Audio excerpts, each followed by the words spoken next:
Another deputy, Chuck, had a room at the other end of the hallway. The rooms had been assigned by Judge Harkin himself. The motel TVs only showed hotel movies, no news or other programs during sequestration. The telephones had been removed. A room at the end of the hall had been made into a sitting room for the jurors. It was quickly given the name of the party room.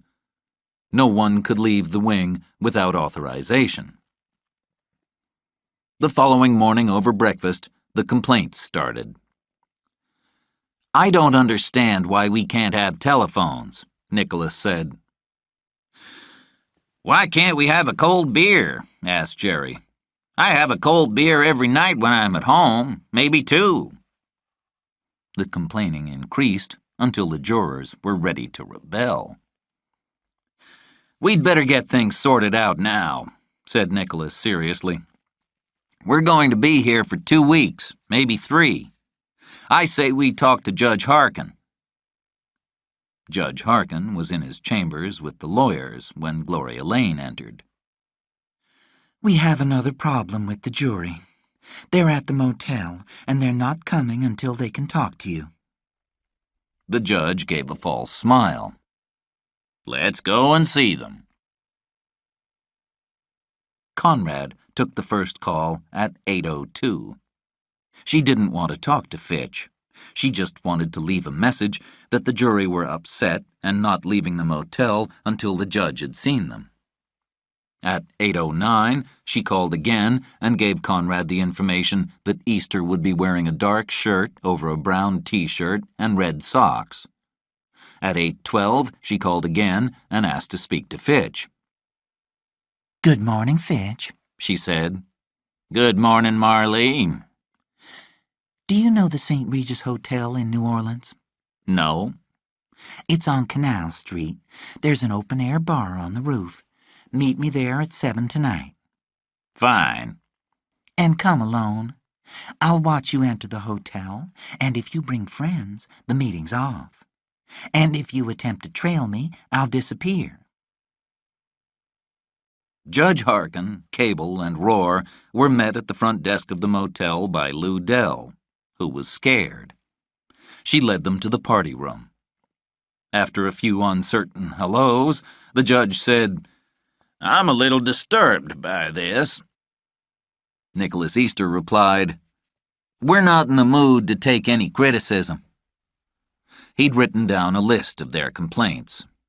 The judge had to agree. Beer would be no problem.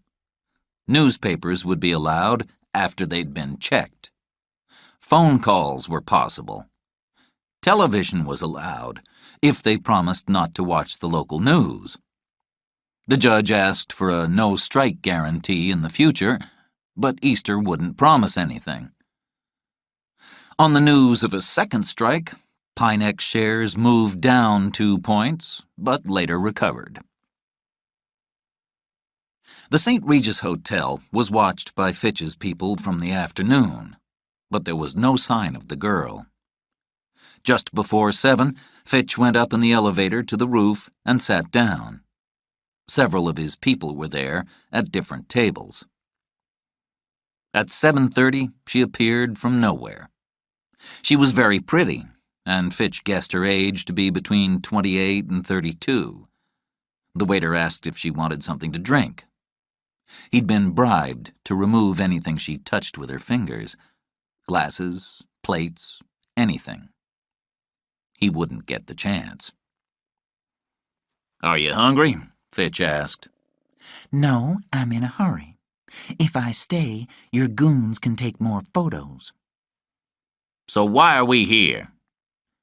"One meeting leads to another." "And where do all the meetings lead us?" "To a verdict." "For a fee, I'm sure." "Let's not talk about money now, okay?"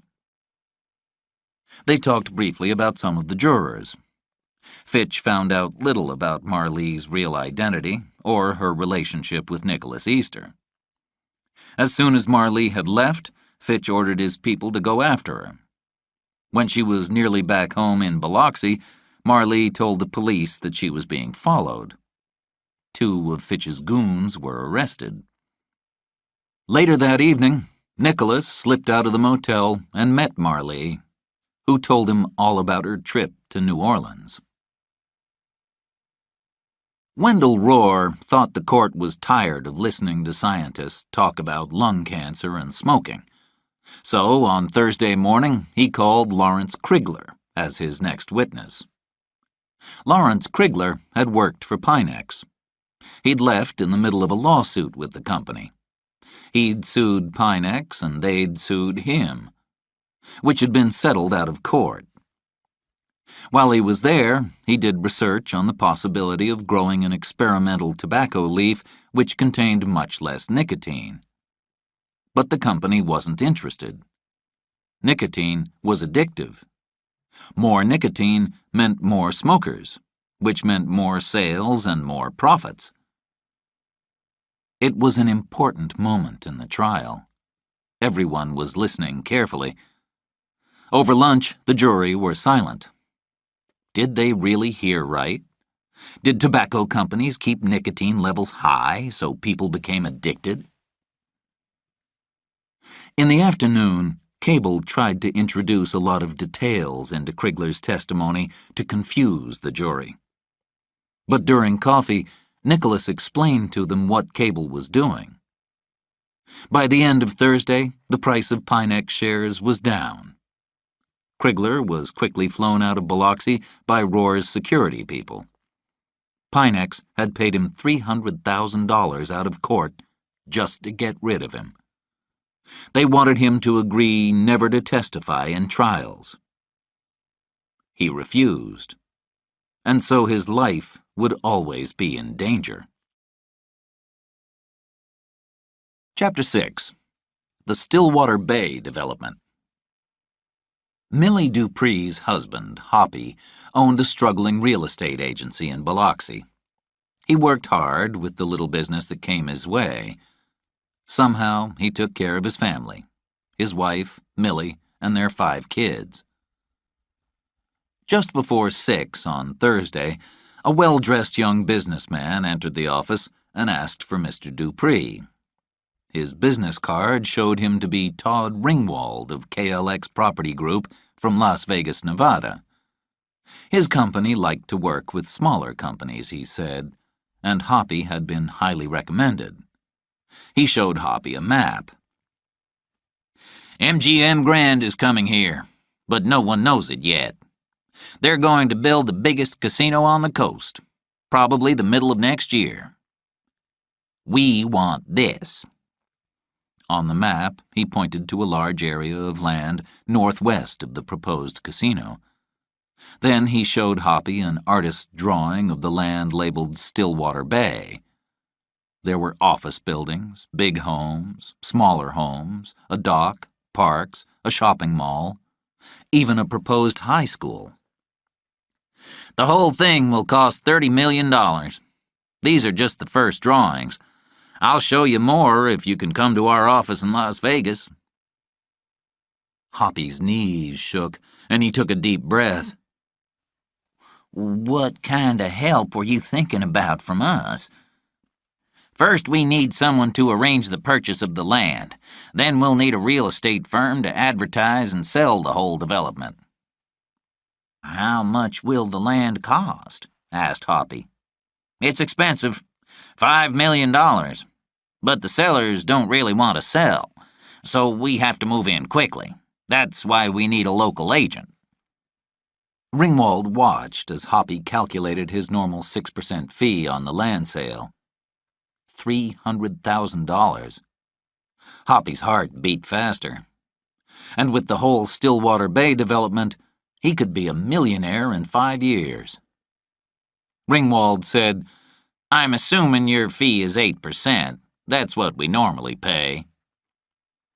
Of course, said Hoppy. His tongue was dry.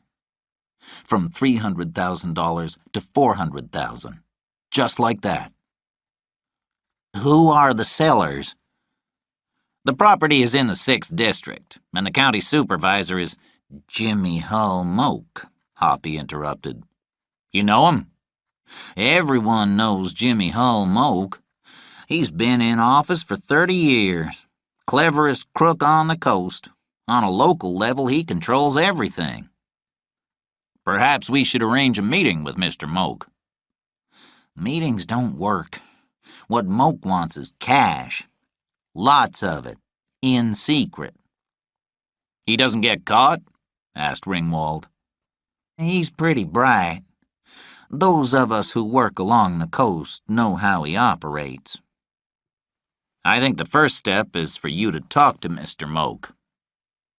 I have a clean reputation, said Hoppy.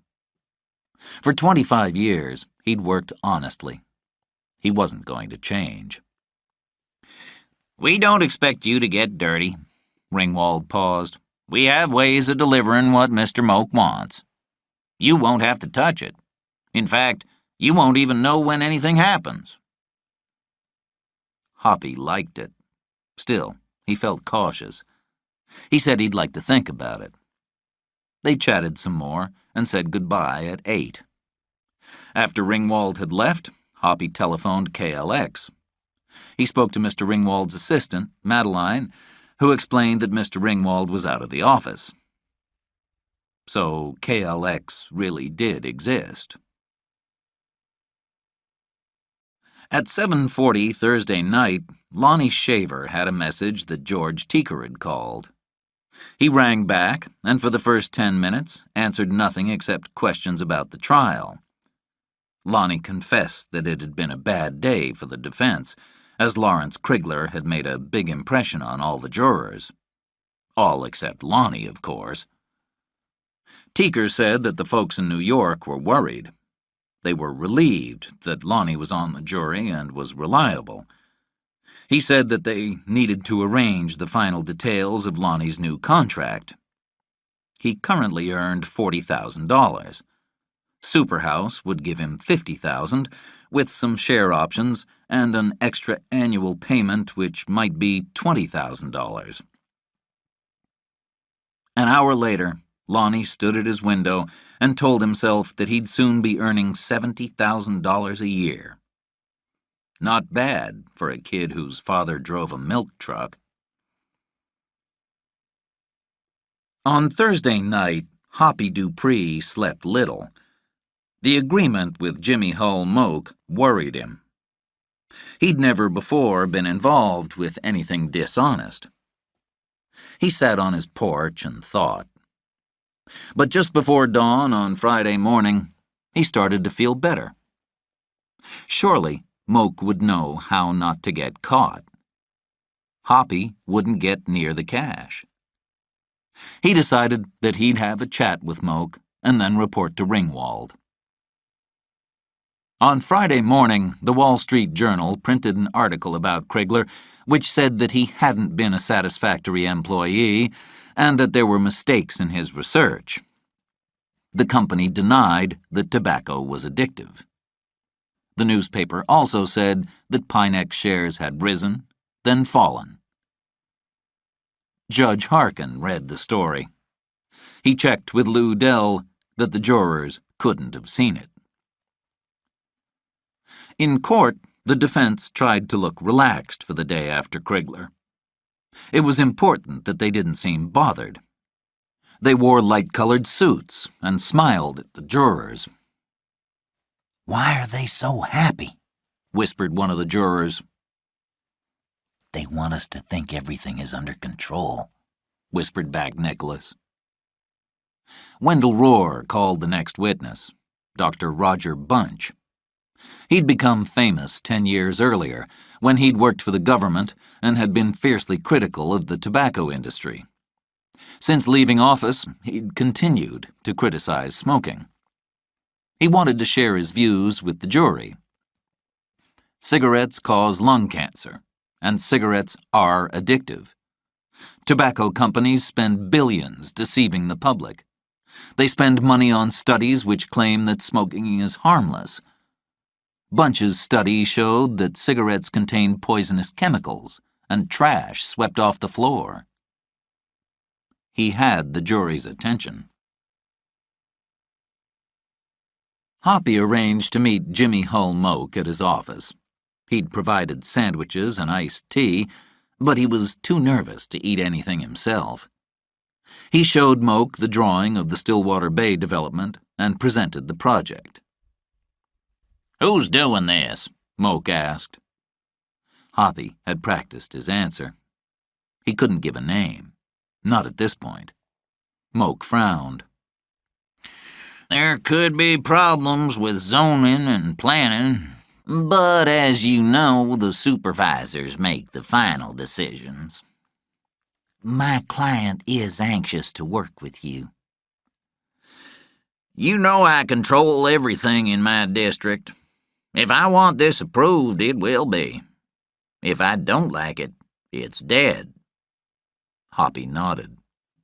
Moak said, "You know, my son is a very fine consultant for projects like this." I didn't know that. My client would love to work with your son.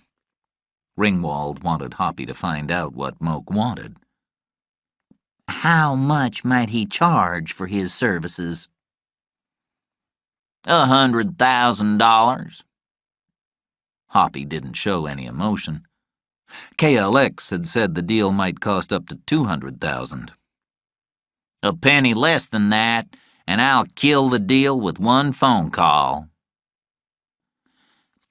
I need to make a phone call, Hoppy said. He walked into the front room and rang Ringwald. He returned to his office.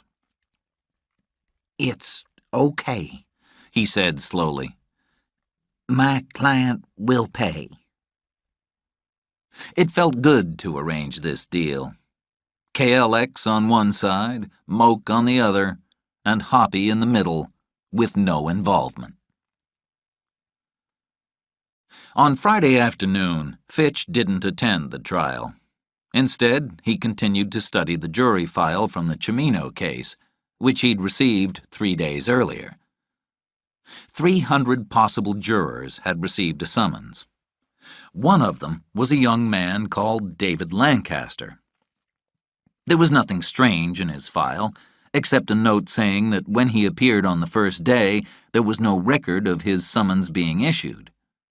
But he was able to show the relevant papers. One of the jury consultants had noticed that Lancaster seemed anxious to be on the jury. However, he wasn't selected. Fitch had learned that David Lancaster had disappeared from Allentown a month after the trial.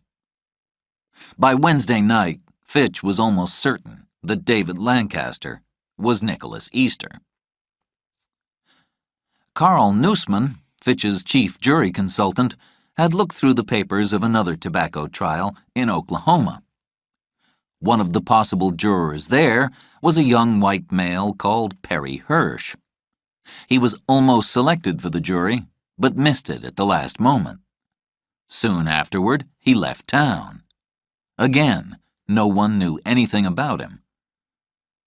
Fitch and his staff stared at the photos of Hirsch, Lancaster, and Easter. The three faces were of the same person. After lunch, a handwriting expert analyzed their writing. He announced without any doubt, "Hirsch and Lancaster are the same people. Hirsch and Easter are the same people. Therefore, Lancaster and Easter must be the same." "All three are the same," said Fitch slowly. "That's correct. And he's very, very bright." Marlee called Fitch late on Friday night in his hotel. No one outside his team knew where he was. The call was put through to the hotel's front desk, but the hotel was being paid a lot of money to protect Fitch's secrecy, so they couldn't admit that he was a guest. When Marlee called again, she was put through to Fitch on his orders. Hi, Fitch. Sorry to call so late. "No problem," he said. "How's your friend?" Lonely. Tonight was the night for jurors' personal visits. "Why didn't you visit your lover?" Who said we're lovers? I tell you, Fitch, Krigler really worked well for the plaintiff. They listened to every word. Tell me some good news. Roar's worried. What's worrying Roar? He asked, looking at his puzzled face in the mirror. He felt betrayed. You. He knows you're trying to think up all kinds of ways to get to the jury. How often do you talk to him? A lot. He's sweeter than you, Fitch. He doesn't tape my calls or send goons to follow me. So Roar knows how to charm a girl. Yes, but he hasn't got as much money as you. How much of my money do you want? Later, Fitch. I must run. There's a suspicious-looking car across the street. It must be some of your goons. Fitch showered and tried to sleep. At 2 a.m., he drove to the casino. By dawn, he'd won nearly $20,000. Chapter 7. A Fire. The first Saturday in November was unusually cool for the near-tropical climate of the coast. The jurors, accompanied by Lou Dell and her husband, 5 part-time deputies, and 2 other court officials, went by private bus to New Orleans. They shopped at outdoor markets, bought souvenirs, and at 4 went on a sightseeing trip on a boat. They were back home at 10, tired and ready for sleep. Early that same morning, Hoppy was just making coffee when he heard the doorbell. 2 young men stood on the doorstep. When Hoppy heard FBI, he nearly fainted. "Mr. Dupree," Agent Nitchman said when the introductions were completed, "we'd like to ask you some questions." About what? Hoppy asked, his voice dry. "Questions about Stillwater Bay, Jimmy Hull Moke, things like that," Nitchman explained. Hoppy grabbed the door. "Oh, my God," he said. "May we come in?" Agent Napier said. No, please, not here. The children. My office, please. There were no sounds from upstairs. The kids were still sleeping. He dressed fast and thought about calling Todd Ringwald or his lawyer. He thought of the public shame. How could he have been so stupid? Nitchman started. "Are you familiar with Stillwater Bay?" Yes. "Have you met a man by the name of Todd Ringwald?" Yes. "Have you signed any kind of contract with him?" No. "What was the purpose of your meeting with Jimmy Hull Moke?" To discuss the development of Stillwater Bay. Napier cleared his throat. "We've been investigating Mr. Moke for the last 6 months. We agreed to make things easier for him if he helped us. Did you offer money to Mr. Moke?" No. Hoppy said. He hadn't actually offered money. He'd made it possible for his client, Mr. Ringwald, to offer money. Nitchman took out a pocket tape recorder and put it on the table. "Sure?" he asked. He pressed a button. Hoppy held his breath. Then there was his voice, and then Moke's. Hoppy stared at the tape recorder, defeated. When he finally looked at them, his eyes were red. So what will happen to me? "For trying to bribe a government official, I'd say 3 to 5 years in prison." The microphone had been hidden in a pen, which was sitting in a jar with other pens and pencils on Hoppy's desk. Ringwald had put it there on Friday morning, when Hoppy had left his office briefly. From the desk, the recording had been sent to a van, recorded onto tape, and delivered to Fitch's office. Moke, of course, wasn't involved. He was simply behaving like he always did, trying to make money from bribes. Ringwald, Napier, and Nitchman all worked for a security firm that Fitch often used.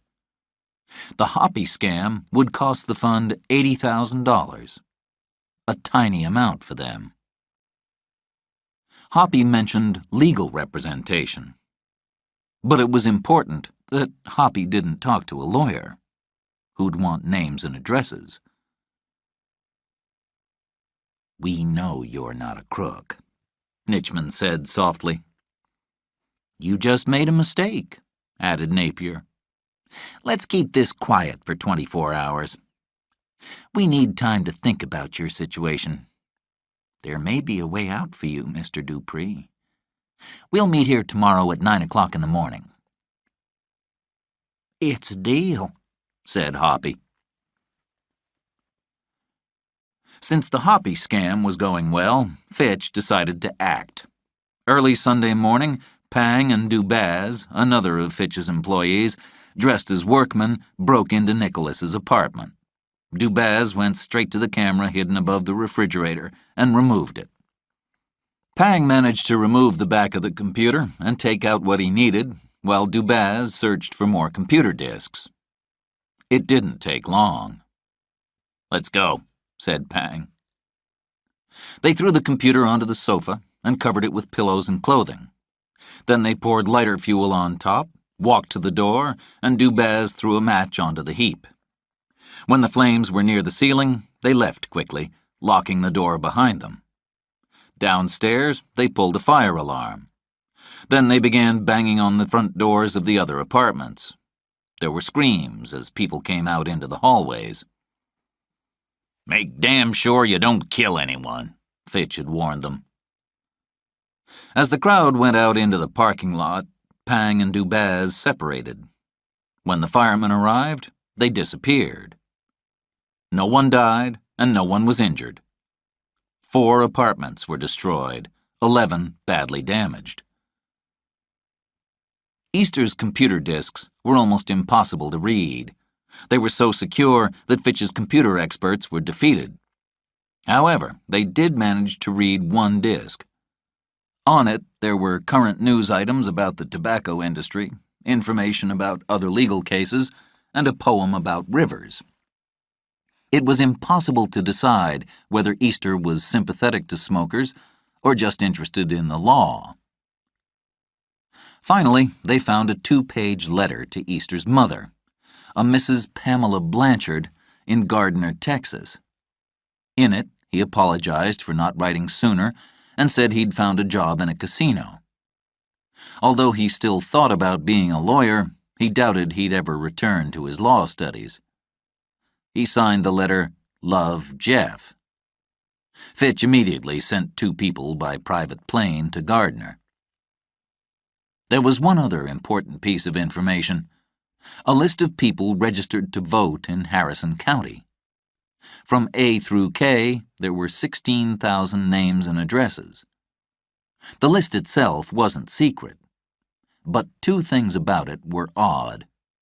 First, it was on a disk, which meant that somehow Easter had managed to steal the information from a court computer. Second, why did Easter need it?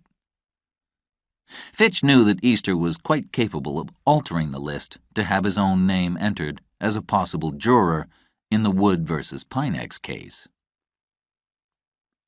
Hoppy's eyes were red and swollen as he drank coffee at his desk early on Sunday morning. At 9, Napier and Nitchman entered with a third, older man. He was introduced as George Cristano from Washington, Department of Justice. His handshake was cold. "Hoppy, could we have this little chat elsewhere?" They left town in a big black Lincoln town car and drove to a dock near Bay St. Louis.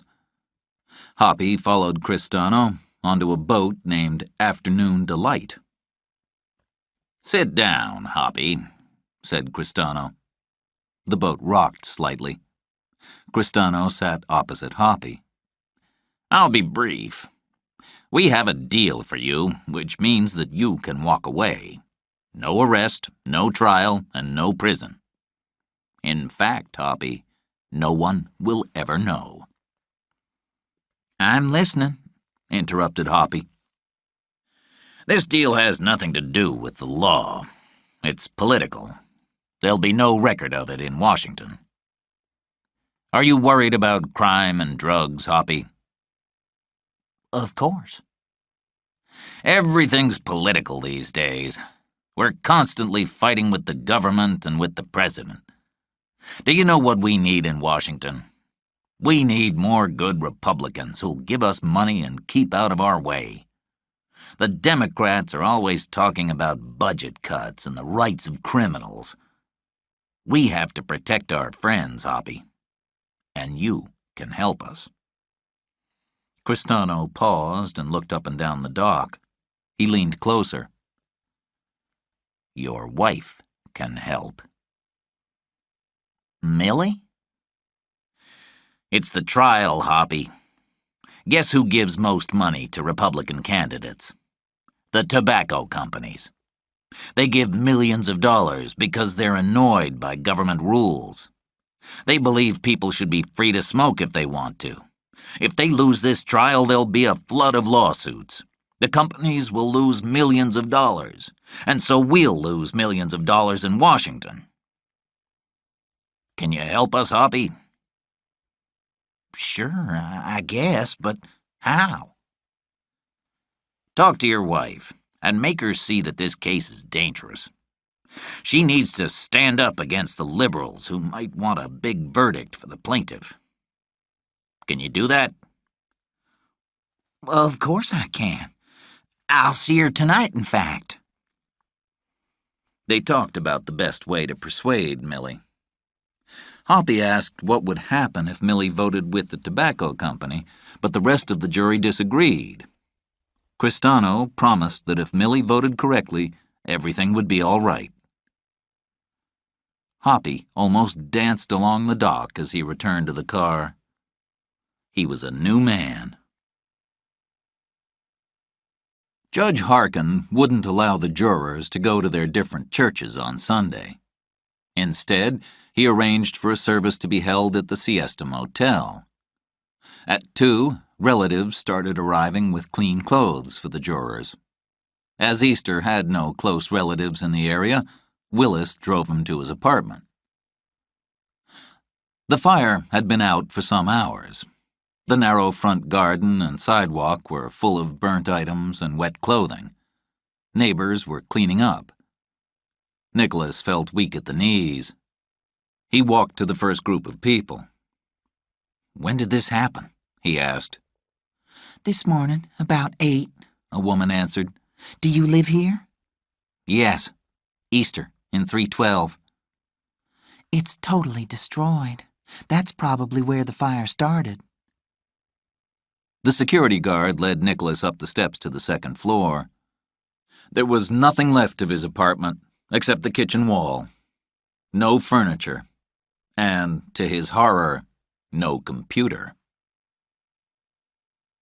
Sunday evening from 6 p.m. was personal visits. Hoppy arrived first and started to talk about the trial to Millie. Nicholas managed to leave the jurors' wing of the motel unnoticed and went up to the second floor, where Marlee had booked a room. Marlee and Nicholas had first met in Lawrence, Kansas, where she worked as a waitress and he was at law school. Marlee's mother had died a few years previously, and she'd inherited almost $200,000. They fell in love. Nicholas hated studying law, and finally left law school. In their 4 years together, they'd traveled to half a dozen countries. They'd also followed tobacco trials, staying in places such as Allentown and now Biloxi. Together, they knew more about nicotine, lung cancer, jury selection, and rank and Fitch than any group of experts. Rohr spent Sunday evening meeting with the other trial lawyers who'd each given $1 million toward fighting this case. They were discussing how many more witnesses for the plaintiff should be called. The trial was now 3 weeks old. Rohr had enough experts to continue for at least 2 more weeks. Although Cable had his experts, Defense witnesses normally took less than half the time of the plaintiff. However, this tobacco trial was unique because of the sequestered jury, and at some point this jury would rebel. The lawyers argued for an hour. Rohr thought that the jury had heard enough, and he wanted to use only 2 more witnesses. Other lawyers disagreed, quoting evidence from the jury consultants. Rohr felt he could understand the jury better himself. Chapter 8. Family Backgrounds. Nicholas had a private meeting with Judge Harkin on Monday morning.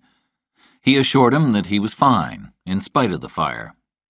He was just a student, with little to lose, except a fine computer and some good security equipment.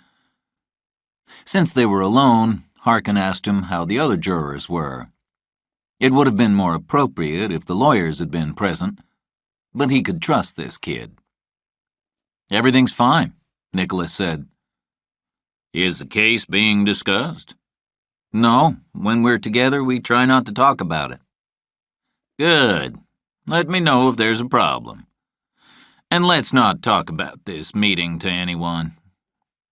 "Sure," said Nicholas. They shook hands, and he left. Rohr's next witness was Leon Robilio. He was led into the courtroom through a side door. A deputy helped him sit down. He was old and pale, dressed in a dark suit, white shirt, and no tie. He had a hole in his throat, covered with a bandage and hidden under a white scarf. When he swore to tell the truth, he did so by holding a pencil-like microphone to his throat. His voice was flat. He was a victim of throat cancer. He'd lost part of his throat 8 years earlier and had learned to talk in this way. He'd smoked heavily for almost 40 years, and his habit had almost killed him. The jury quickly became accustomed to Robilio's mechanical voice. He told them that he'd worked for 20 years for the tobacco industry. He'd left the job when he got cancer, and when he realized that even with the disease, he couldn't stop smoking. He was addicted. He still worked full-time, but now was fiercely critical of smoking. In his previous job, he'd seen a lot of studies of cigarettes and the tobacco industry. He referred to Krigler's evidence. Robilio regretted many things that he'd done when he promoted the tobacco industry, but he most regretted his denials that the industry aimed its advertising at teenagers. "We spent millions studying kids. We knew that they could name the 3 most advertised brands of cigarettes. We knew that almost 90% of the kids under 18 who smoked preferred the top 3 advertised brands. So what did the companies do? They increased the advertising." "Did you know how much money the tobacco companies were making from cigarette sales to children?" Rohr asked. "About $200 million a year. The tobacco companies know that 3,000 kids start smoking every day, and that nearly all adult smokers start as teenagers. So they have to target young kids. They know that 1/3 of the 3,000 kids who start smoking today will die from their addiction." The jury was fascinated by Robilio. Rohr took a few steps forward. Then he asked, "How did you answer the arguments that nicotine is addictive?" "I helped the tobacco companies think of the answer. It goes something like this. Smokers choose the habit, so it's a matter of choice. Cigarettes aren't addictive, but even if they are, no one forces anyone to smoke. I used to make this argument sound good. The trouble is, it's not true." "Why isn't it true?" "Because the issue is addiction, and an addict can't make choices, and kids become addicted quicker than adults." Hoppy came to the trial that Monday morning for the first time. Millie was thrilled to see him. His sudden interest in the trial was strange, however. He'd talked about nothing else for 4 hours the night before. After a coffee break, Cable started to question Robilio for the defense. He started well when Robilio admitted that he was being paid for attending at court. Cable then tried to make Robilio lose his temper. He asked Robilio about his children, who'd all smoked, and reminded him about the work the industry was doing to stop teenagers smoking. Robilio wasn't persuaded. The industry will spend a little money to look responsible, but they do that because they know the truth. If they spend $2 billion next year advertising cigarettes, more young people will become addicted. And you're a fool if you don't believe this. Judge Harkin leaned forward. Mr. Robilio, that is unnecessary. Sorry, Your Honor, and sorry to you, Mr. Cable. You're just doing your job. It's your client I hate. Why? Cable immediately regretted asking the question. Because these tobacco people are clever. They're bright, intelligent, educated, and dishonest. They'll tell you that cigarettes aren't addictive, and they know it's a lie. No further questions, said Cable. Nicholas was silent during lunch. He avoided glances and looked sad. The mood was generally serious. The jurors could still hear Leon Robilio's mechanical voice. 3,000 kids start to smoke each day. 1/3 of these will die from their addiction. One of the jurors asked Jerry Fernandez, How old were you when you started smoking? 14. Why did you start? The Marlboro Man. The jurors thought of the image in the advertisement. The cowboy on the horse, the hat, the snow on the mountains behind. Why would a young boy of 14 not want to be the Marlboro Man? Are you addicted? Ricky Coleman asked Jerry. I don't know, he said. I guess I could stop. I've tried to stop a few times. Sure, it would be nice to stop. You don't enjoy it? Ricky asked. Oh, there are times when a cigarette is just what I want, but I smoke 2 packs a day now, and that's too much. I was 16 when I started, Sylvia admitted. I started at 14, Herman offered. Gave up when I was 40. Did anybody start smoking after the age of 18? Not a word. Nitchman met Hoppy for a sandwich. Hoppy was nervous about being seen in public with an FBI agent and was relieved when Nitchman arrived wearing jeans. Nitchman handed Hoppy a piece of paper. He said it had just come from Cristano at the Justice Department. In fact, the document had been written by 2 of Fitch's people. It was a faxed copy of a report on Leon Robilio. Hoppy read it quickly while eating French fries. Robilio was being paid $500,000 to testify. He'd been fired from his job for dishonesty. He had a history of mental illness, and his throat cancer was probably the result of his alcohol abuse. Really? Hoppy said, his mouth full of potatoes. Mr. Cristano thought you should somehow give this to your wife, Nitchman said. She should only show it to people she can trust on the jury. Right. Hoppy folded the paper and put it in a pocket. Nicholas's mother, Pamela Blanchard, lived in the old part of Gardner. She was married to the president of a local bank. He wasn't the father of Nicholas or Jeff or whoever he was. She had 2 sons by a previous marriage which ended in divorce. One was in Alaska, one was a lawyer, or studying to be a lawyer, something like that. Fitch's people finally found a college teacher who told them that Jeff Kerr had gone to law school in Kansas. Fitch arranged for a local security firm to start searching Lawrence, Kansas, for any trace of Jeff Kerr. They discovered that Jeff Kerr had registered as a law student but didn't receive a degree. A local investigator found a lawyer who'd been a student with Jeff and went to see him. The lawyer, Tom Ratliff, said he hadn't seen Jeff in 4 years. Jeff had left law school because he suddenly hated the idea of being a lawyer. Also, he fell in love. "Who was the woman?" "Claire. She worked in a bar, Mulligan's.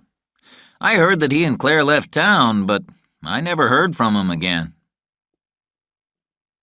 Employment records at Mulligan's gave her full name: Claire Clement. On Monday afternoon in court, an economist gave some information about Jacob Wood's finances. He told the court what Mr. Wood's salary was when he died and calculated how much his future earnings would have been.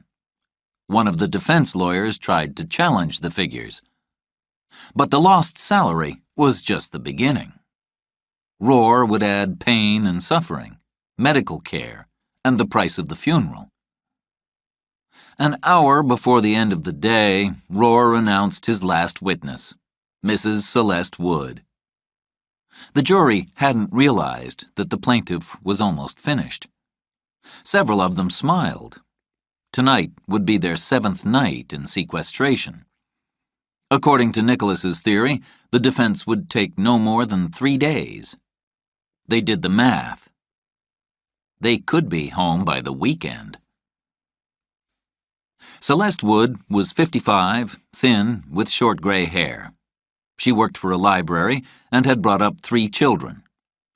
She'd practiced what she was going to say, and she answered Roar's questions easily. She talked about her husband, kids, and grandchildren. Her husband had wanted to stop smoking, but he couldn't. The addiction was too strong. Cable didn't question her. What could he ask? Judge Harkin looked at his jury. They were tired. "Ladies and gentlemen," he said, "I have good news and bad. The good news is obvious. The plaintiff is calling no more witnesses. The defense has fewer witnesses. The bad news is that the lawyers and I have to deal with other business concerning the trial. We'll have to do that tomorrow, probably all day." Nicholas raised his hand. "You mean we have to sit around at the motel all day tomorrow?" "I'm afraid so." "I don't understand why." "What do you want to do?" "We could hire a big boat and go fishing." "I can't ask the taxpayers to pay for that, Mr. Easter." "I'm sure that the lawyers wouldn't mind paying." Roar answered first. "We'd be happy to pay half." "It's a great idea, Judge," said Cable loudly. Nicholas put up his hand again. "Excuse me, Your Honor. Maybe some jurors would prefer to shop in New Orleans." No problem. Roar and Cable would divide the costs. Roar and his team had presented 10 witnesses to the jury, including the video of Jacob Wood. It had taken 13 days. If the jury hadn't been sequestered, Roar would have called at least 3 more experts, but he knew it was time to stop. This was no ordinary jury, with a blind man as foreman, at least 2 strikes, and lists of demands. The jury didn't seem ordinary to Fitch, either. He had huge experience of influencing juries. Things were going well. Only 1 fire and no broken bones. But Marlee had changed everything. With her, he could purchase a verdict. In this, the biggest tobacco trial ever, his lovely Marlee would hand him a verdict. A victory over Roar and Biloxi would make future litigation much more difficult. It might even save the industry. When Fitch counted the jury's votes, he thought there were 4 jurors with him and 1 that could go either way. Another would probably vote against the tobacco companies. That left Easter and the remaining 5, who'd vote with Easter. 9 votes were needed by either side for a verdict. or the trial would have to take place again. In his office, Roar was sure that he had 9 votes. Chapter 9. Buying a Verdict. In Lawrence, Kansas, Fitch's local investigator tried too hard. Small spoke to a girl called Rebecca, who'd worked at Mulligan's with Claire Clement. Small went to see her in the bank where she worked. "Didn't you work with Claire Clement a few years ago?" Small asked. Maybe. Who wants to know? "Do you know where she is now?" No. Why are you asking? "Well, she's a possible juror in a trial. My firm has been asked to investigate her background." Where's the trial? "Can't tell you. You worked at Mulligan's, right?" Yes, that was a long time ago. "Have you talked to her recently?" Not in the last 4 years. Now, please, I'm very busy and you're wasting your time. When Small had gone, Rebecca rang the number of an apartment in St. Louis and left a recorded message for her friend Claire. They chatted at least once a month, though they hadn't seen each other in a year. Claire and Jeff lived an odd life, never staying long in one place. Only the apartment in St. Louis stayed the same. Claire had warned Rebecca that people might come and ask difficult questions. She'd hinted that she and Jeff were working for the government. When Marlee checked her messages at the St. Louis apartment, she was worried. She called Rebecca and managed to sound perfectly normal, though her mouth was dry. Rebecca was able to remember the whole conversation. Are you okay? Rebecca asked her friend. Oh, we're fine, Marlee assured her. They said goodbye to each other and promised to keep in contact. Neither Marlee nor Nicholas had believed they'd be traced to Lawrence. Who'd found them? Which side, Fitch or Roar? More likely Fitch, because he was smarter and had more money. What had been their mistake? How much did these people know? She needed to speak to Nicholas, but he was on a boat with his fellow jurors. Fitch was in the office when the call came. "Hello, Marlee," he said to the girl of his dreams. Hey, Fitch. What are the chances of a meeting without your goons hiding behind the bushes? "The chances are excellent." You're lying. Let's do it this way. Let's meet and talk, and if my people see your people, this is the end. "It's a deal." I'm at Casella's, a seafood restaurant at the end of the Biloxi dock. I'm waiting. When Fitch arrived at the restaurant, Marlee was sitting at a wooden table with an umbrella above it. She was wearing jeans, sunglasses, and a fishing cap. I got a call from Lawrence this morning, she said, and Fitch swallowed. It seems you have some goons up there trying to find things out. "I don't know what you're talking about." Fitch didn't sound very certain. So it was Fitch. His eyes betrayed him. Right. One more phone call like that, and you'll never hear my voice again. She said nothing for a moment. "Fine, whatever you want." "I just wish I knew what you were talking about," said Fitch. She was silent for a moment. Then, finally, Fitch said, "When do we stop playing games?" Now. "Wonderful. How much money do you want?" I'll name a price later. It depends on what you want. The jury can do one of 4 things. It can deliver a verdict for the plaintiff, it can split down the middle, and there will have to be a retrial. It can vote 9-3 in your favor, and you have a huge victory. It can vote 12-0 in your favor, and you and your clients can relax for several years. "I know all this." Of course you do. If we forget a verdict for the plaintiff, then you have 3 choices. "What can you deliver?" Anything I want, including a verdict for the plaintiff. So the other side is willing to pay? We're talking. Tell me how the deal works. It's very simple. We agree on the verdict you want, then we agree on the price. You get your money ready. We wait until the lawyers finish their closing arguments, and the jury withdraws to discuss the case. At that moment, I give you instructions about which bank you send the money to. When the bank confirms they've received the money, the jury delivers your verdict. But there's no guarantee, he protested. She leaned forward. Do you doubt me, Fitch?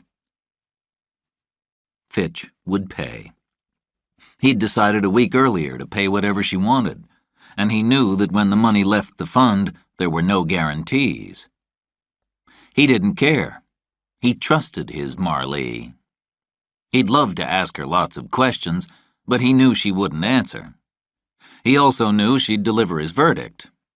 She'd worked too hard to fail.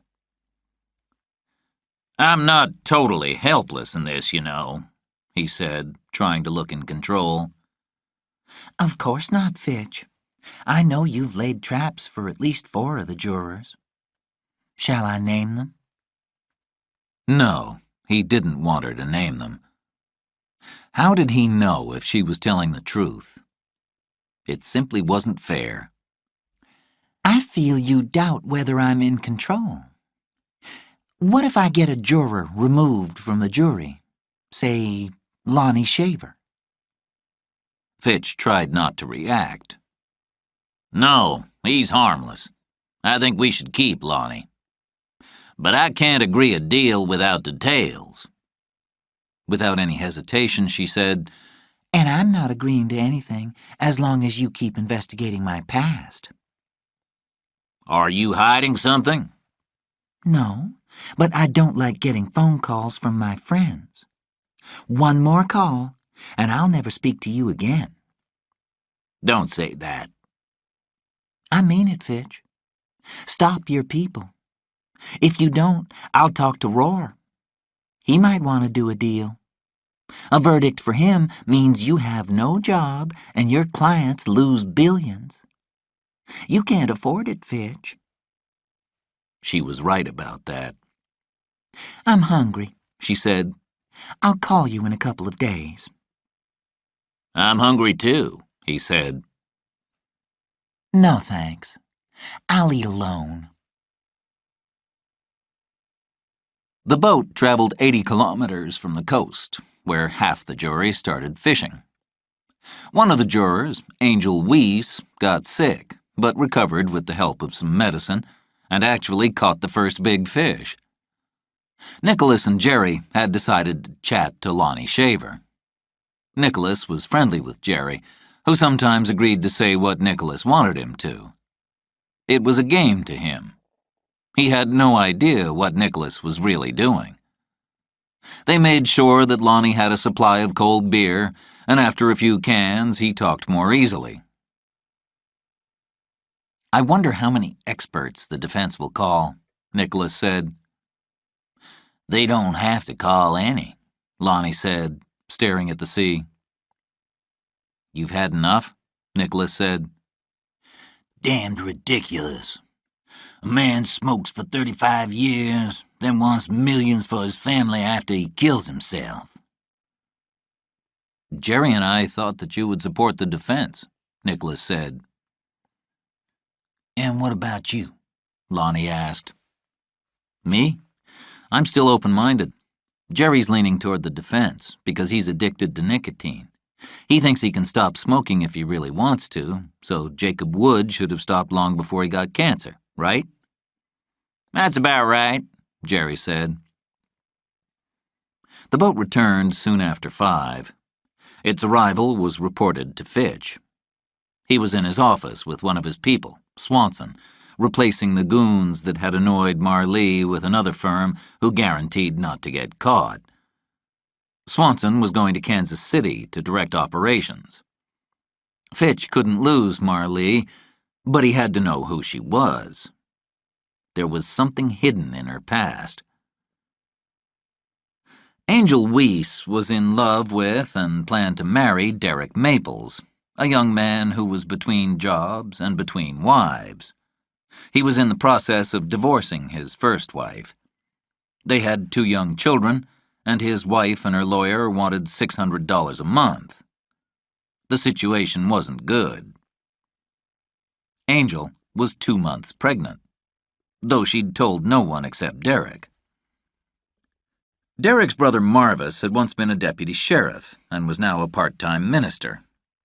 Marvis was approached by a man named Cleve, who said he'd like to meet Derek. Introductions were made. Cleve was known as a runner. He ran cases for Wendell Rohr. His usual task was to find good death and injury claims and make sure that they went to Rohr's office. Cleve had to work carefully. Looking for clients like this wasn't considered acceptable behavior. On his business card, he was called an investigator. Over a beer, Cleve talked to Derek and quickly realized that he had financial problems. He started asking questions about Angel and the trial. "Why don't you tell me what this is about?" Derek asked.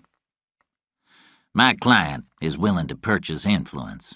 For cash, $5,000. Half now, half after the trial." Derek smiled. "And I do what?" "You talk with Angel when you see her during personal visits, and you make sure she knows how important this case is to the plaintiff. Just don't tell her about the money, or about me, or any of this. Not now. Maybe later." "Why not?" "Because this is illegal, okay? If the judge found out that I was talking to you, offering you money to talk to Angel, then both of us would go to jail. Understand?" $10,000. 5 now, 5 when the trial's over." "Okay. 10. Durwood Cable was in charge of keeping D. Martin Jankel away from any alcohol. Fitch and Jankel had fought over the question of whether or not Jankel could drink on the night before he testified. Fitch accused Jankel of having a drink problem. Jankel cursed Fitch for trying to tell him, the CEO of Pinex, if, when, and how much he could drink. Cable got involved in the argument. He insisted that Jankel stay in his office to prepare his testimony and then practice it. Jankel performed adequately. Nothing special. Cable made him watch a video of his performance. When he was finally taken to his hotel after 10, he found that Fitch had replaced the alcoholic drinks in his room with juices. He cursed and went to his overnight bag, where he kept a bottle hidden in a leather case. Fitch had removed that, too. At 1 a.m., Nicholas silently opened his motel room door and looked up and down the hall. The guard was gone, probably asleep. Marlee was waiting in a room on the 2nd floor. They kissed. She hurriedly told him about her chat with Rebecca in Lawrence. Then she tried to recall every word of her conversation with Fitch. They were both shocked to realize that they'd been partly discovered. They were sure it was Fitch, and they wondered how much he knew. They were certain that Jeff Kerr would have to be discovered in order to find Claire Clement. Although Jeff's background was harmless, Claire's had to be protected, or they wouldn't be able to continue with their plan. There was little that they could do except wait.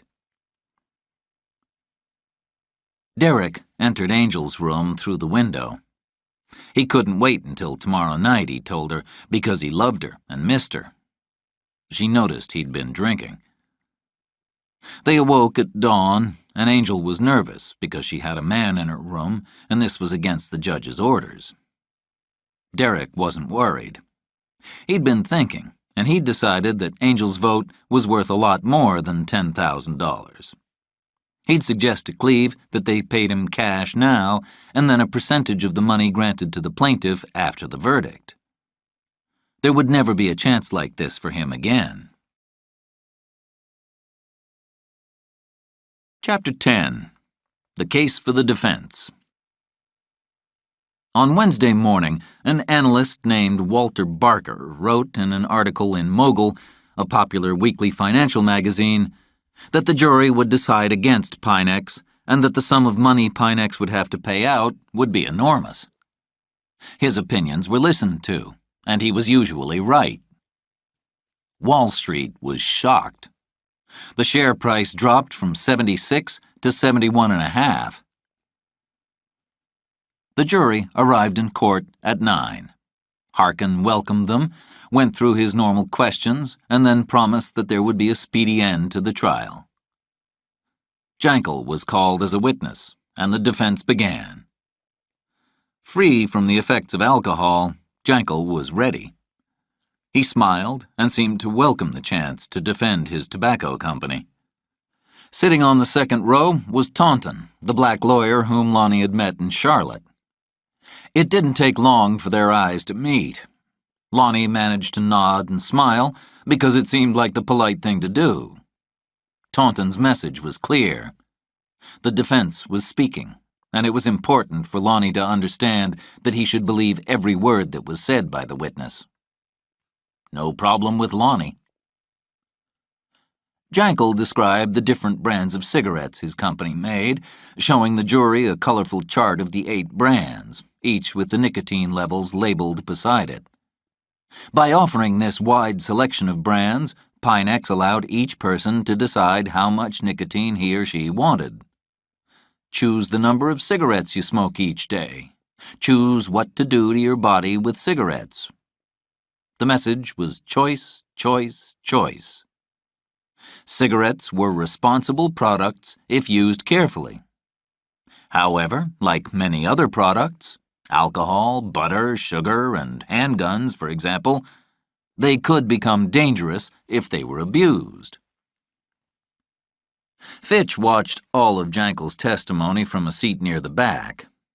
To his right was Luther Vandermeer, CEO of Trelco, the largest tobacco company in the world, and the unofficial head of the Big Four. Fitch and Vandermeer had lunch at Mahoney's, alone. They were relieved by Jankel's success that morning, but they knew the trial would become more difficult. "How much influence do you have with the jury?" asked Vandermeer. Fitch wasn't going to answer truthfully. He wasn't expected to. No one knew some of the things he did, except his own agents.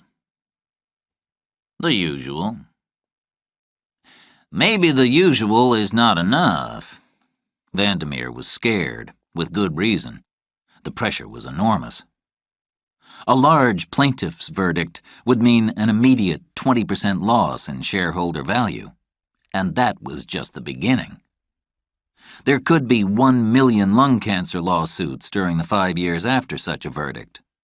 The legal fees would average $1 million for each case. Nobody dared predict the cost of 1 million verdicts. The government might try to ban cigarettes. "Do you have enough money?" Vandermeer asked. "I think so," answered Fitch, wondering for the 100th time how much his dear Marley might want. "The fund should have a lot of money." "It does." Vandermeer chewed on a tiny piece of grilled chicken. "Why don't you choose 9 jurors and give them $1 million each?" he said with a little